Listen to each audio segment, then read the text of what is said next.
Welcome to Rodu Chhaya colour and shades channel. Rubayet Nimi সবাইকে আন্তরিক প্রীতি এবং শুভেচ্ছা জানিয়ে শুরু করছি tie dye multi colour sari. এখানে আপনারা দেখতে পাচ্ছেন এখন যে একটা শাড়ি আমি বেঁধে ফেলেছি।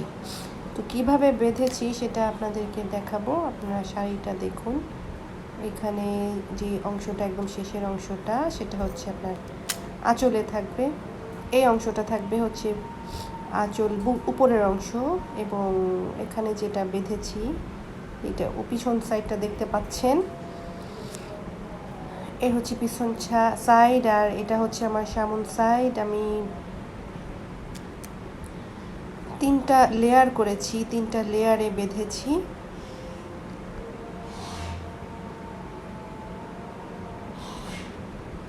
এখানে শাড়ির বডিটা আসতেছে।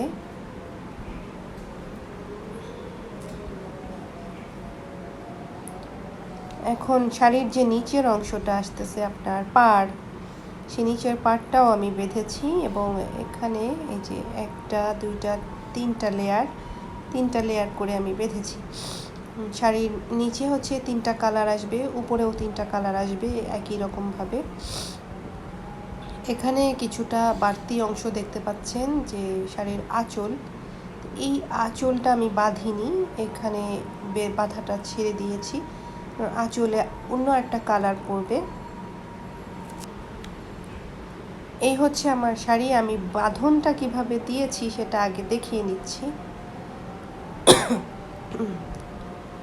শাড়িকে আমি বিছিয়ে নিলাম, এবং 2টা শাড়ি আমার একসাথে করা আছে। ভালোভাবে বুঝুন যে 2টা শাড়ি আমার একসাথে করে নিয়েছি। 3 4 5 6 7 8 9 10। আচ্ছা, আমি হাত দিয়ে এভাবে টানলাম, এটা পিয়ানো অ্যাকর্ডিয়ান ফোল্ড যেটা সেটা। এখন আমি হাত দিয়ে এটাকে টেনে নিলাম, আপনারা প্রসেসটা দেখলেন। এখানে আমি 2টো শাড়ি একসাথে রং করব। ডিজাইনটা একই হবে কিন্তু কালার ডিফারেন্ট হবে 2টার। তো আমি ডিফারেন্ট কালার শেডে 2টা শাড়ি, যেহেতু পাড় আঁচলে আমার একই শেড পড়বে, সো আমি 2টা শাড়ি একসাথে করে নিচ্ছি। আপনারা এখানে 3টা শাড়িও একসাথে করতে পারবেন হাইয়েস্ট, আমি এটা বলে দিলাম যে 3টা শাড়িও আপনারা একসাথে হাইয়েস্ট করতে পারবেন, তবে 4টা শাড়িতে যাওয়ার দরকার নেই, সেটা বেশি রিস্ক হয়ে যাবে। হ্যাঁ, এইভাবে হচ্ছে আমরা উপরের অংশটা একদম সমান করে নিয়ে তারপর টেনে নিব। টেনে নিয়ে প্রত্যেকটা যে ফোল্ড কুচি পড়তেছে, যে এখানে কুচিগুলোকে আমি হচ্ছে হাত দিয়ে টেনে টেনে নিব। ঠিক মতো টান টান করে নিয়ে তারপরে হচ্ছে আমি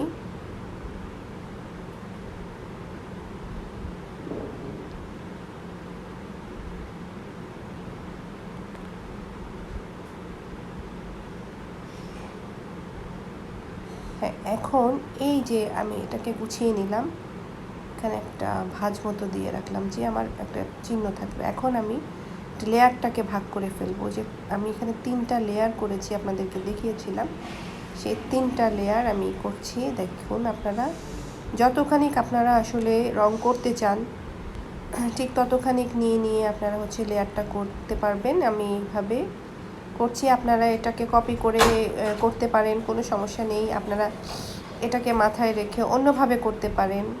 আমি খালি প্রসেসটা দেখিয়ে দিচ্ছি।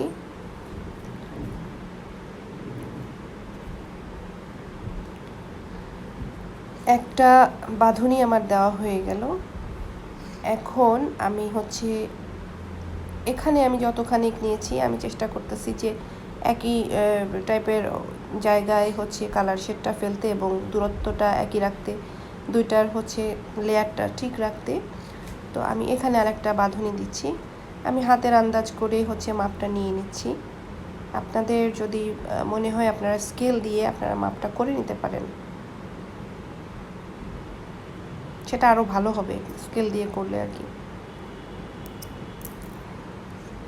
তো আমি এখানে 2টো শাড়ি একসাথে করে তারপরে হচ্ছে আপনার ভাঁজ দিয়েছি। এবং দুটো শাড়ি একসাথে কালার করে বের করব, পরে আলাদা করব। কারণ আমি হচ্ছে দুটো শাড়ির আপনার প্রথমেই হচ্ছে থাম্বনেইলে আপনারা দেখতে পেয়েছেন যে দুটো শাড়ি আছে, দুটো কালার, কিন্তু দুটো কালার আমি আলাদা আলাদা করে করিনি, একসাথে আটকে নিয়ে তারপরে শাড়িটাকে বেঁধেছি। তো এই হচ্ছে আমার বাঁধুনি। এবং আপনারা হচ্ছে উপরের পাড়ের যে অংশ যেটা কোমর থেকে আসে ঘুরিয়ে, সে অংশটাকে মেপে নেবেন, শাড়ি থেকে মেপে নেবেন, আঁচল পর্যন্ত মেপে নিয়ে তারপরে হচ্ছে আপনারা সেটাকে এভাবে আটকে নেবেন। এবং নিচের আঁচলটাও যতখানি নিচের পাড়টা যতখানি থাকে ততখানি মেপে নিয়ে আপনারা হচ্ছে এভাবে বাঁধবেন। এবং আমার নেক্সট বাঁধুনিটাও একইভাবে আসতে থাকবে।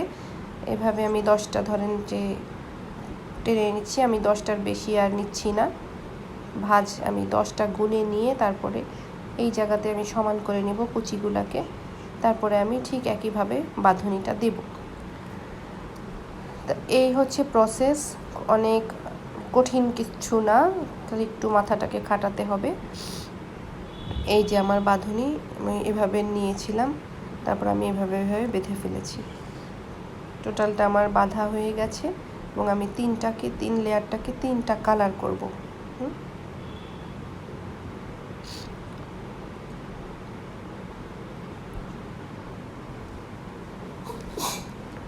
আমি হচ্ছে যে বুকের অংশে যে পার্টটা পড়বে সেই পার্টটার অংশটাকে আমি নিচ্ছি এবং প্রথমে বাছাই করে আমি মিডিলটাকে বাছাই করে নিচ্ছি যে মিডিলটাকে আমি আগে কালার করব।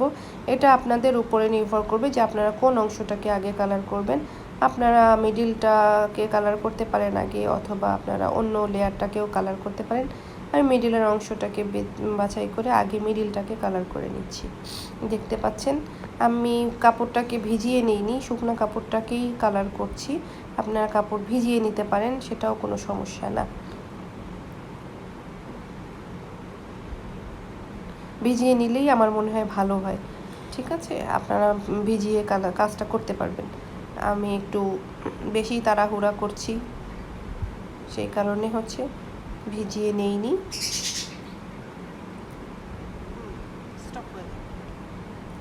এভাবে আমি একটা পাশ রং ঢেলে করলাম এবং গরম ভ্যাট রং কিন্তু ঢালছি।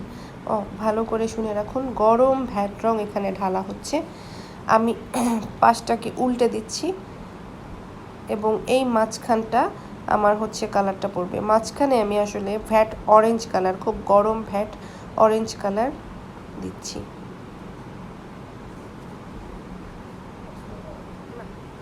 হাতে অবশ্যই গ্লাভস পরে নেবেন, গ্লাভসের কাজ এখানে অনেক। মানে কালারটাকে ঢালার পরে কালারটাকে হচ্ছে হাত দিয়ে স্প্রেড করতে হয়। এখানে হচ্ছে হাত দিয়ে এটাকে কালারটাকে স্প্রেড করতে হয়। এখানে কালার কন্ট্রোল করাটা বেশ মানে কঠিন কাজ। গরম ভ্যাট রং আপনি হাত দিয়ে স্প্রেড করতে পারবেন না, অবশ্যই ভালো একটি হ্যান্ড গ্লাভস নিয়ে নেবেন হাতে। হ্যান্ড গ্লাভসের সাহায্যে আপনি এটা স্প্রেড করবেন। যেভাবে আমি দেখাচ্ছি চেষ্টা করবেন সেভাবে করতে, মোটামুটি আপনারা কালারটাকে নিয়ন্ত্রণ করতে পারবেন আশা রাখি। যেহেতু আমাদের এখানে বাঁধুনি দেওয়া আছে, আমাদের ইন্ডিকেট করা আছে কোন জায়গাটুক আমরা কালার করব এবং সেই জায়গাটুকুই আমরা কালারটা ঢেলে ঢেলে করব। এবং খুব গরম ভ্যাট রং, দেখুন আমি টিউবটাকে নিয়েছি যেটা, সেটাও একটা হাতা দিয়ে ধরে নিয়েছি। মানে এটা আপনি নর্মাল এমনি হাত দিয়ে আপনি ধরতে পারবেন না। এই যে বোতলটা, এই বোতলটাকে আপনারা ধরতে পারবেন না, যথেষ্ট গরম। রংটা একেবারেই গরম রং, গরম ভ্যাট রং ঢালছি।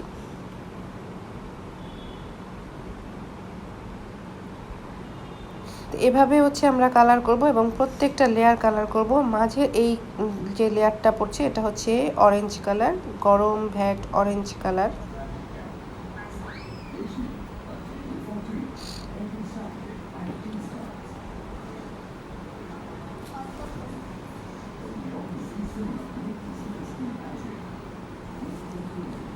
আমাদের এই লেয়ার দুইটা ভিন্ন কালার পড়বে, এখন আমরা সেই কালারগুলা করব। এখানে আমরা শুরু করেছি, আমরা একেবারে শেষ লেয়ার যেটা সেটা শুরু করেছি। এখানে আমি একটা টিয়া কালার করছি, কালার আমি ঢালছি এবং হাত দিয়ে স্প্রেড করে যাচ্ছি, দেখতে পাচ্ছেন আপনারা। গরম ভ্যাট টিয়া কালার ঢালছি।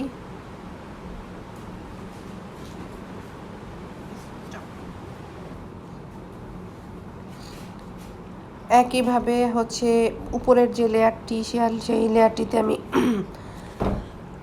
গরম ভ্যাট নীল ব্লু, যেটা ডিপ ব্লু না সরি রয়্যাল ব্লু, আমার রয়্যাল ব্লু কন্টেইনার থেকে নিয়েছি, রয়্যাল ব্লু দিচ্ছি। উল্টা পাশেও আপনাদের হচ্ছে কালার করতে হবে। আপনাদের তো আগের থেকে চিহ্নিত করা থাকবে যে জায়গা থেকে আপনাদের সেলাই আছে। কালার করা শেষ, তারপর হচ্ছে ধুয়ে ফেলছি। দেখতে পাচ্ছেন যে আঁচলটাকেও হচ্ছে কালার করে নিতে হবে। এই হচ্ছে আমার কালার। এবার শাড়ি দুটিকে আলাদা করে ফেললাম, দুইটা শাড়ি এই যে আমি ডিভাইড করে ফেললাম।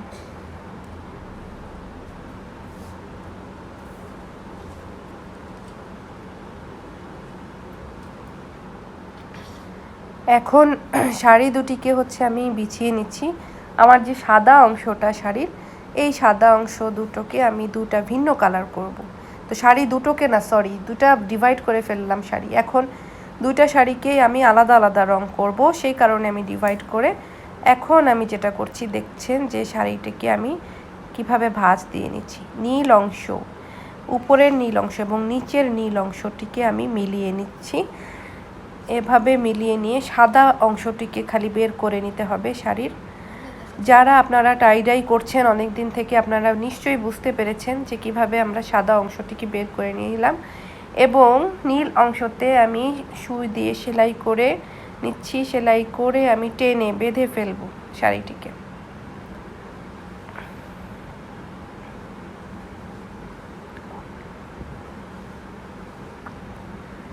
এই পর্যন্তই আমার সেলাইটা শেষ হচ্ছে, দেখতে পাচ্ছেন।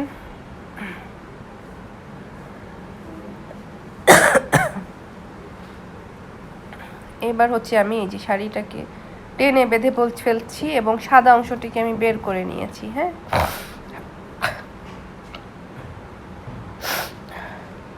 এই সাদা অংশটি আমি বের করে নিয়েছি। আমার প্রচণ্ড ঠান্ডা লেগেছে, আপনারা সরি কিছু মনে করবেন না, আমি নাক টানছি। শাড়ি দুটি বেঁধে ফেললাম। হ্যাঁ, দেখতে পাচ্ছেন শাড়ি দুটি ভিন্ন কালার করে ফেললাম এবং এটাও ভ্যাট কালার। দেখতে পাচ্ছেন আমার শাড়ি করা শেষ। কিছু কথা থেকে যায় যে শাড়িটি করতে আমার কতখানি কালার লেগেছে। 3টা লেয়ার টিয়া অরেঞ্জ আর রয়্যাল ব্লু করতে আমার কালার লেগেছে 1.25 তোলা করে। আমার দুই পার আঁচল করতে আমার 1.25 তোলা করে এই মাল্টি কালারটি লেগেছে। ভিতরের অংশে আমি ফিরোজা কালার ইউজ করেছি, দুই ভিন্ন কালার। ফিরোজা আমার লেগেছে আধা তোলা এবং গোলাপিতে লেগেছে 1.25 তোলা। তাহলে বুঝতে পেরেছেন মেজারমেন্ট। সবাই ভালো থাকবেন, দোয়া রাখবেন আমাদের জন্য।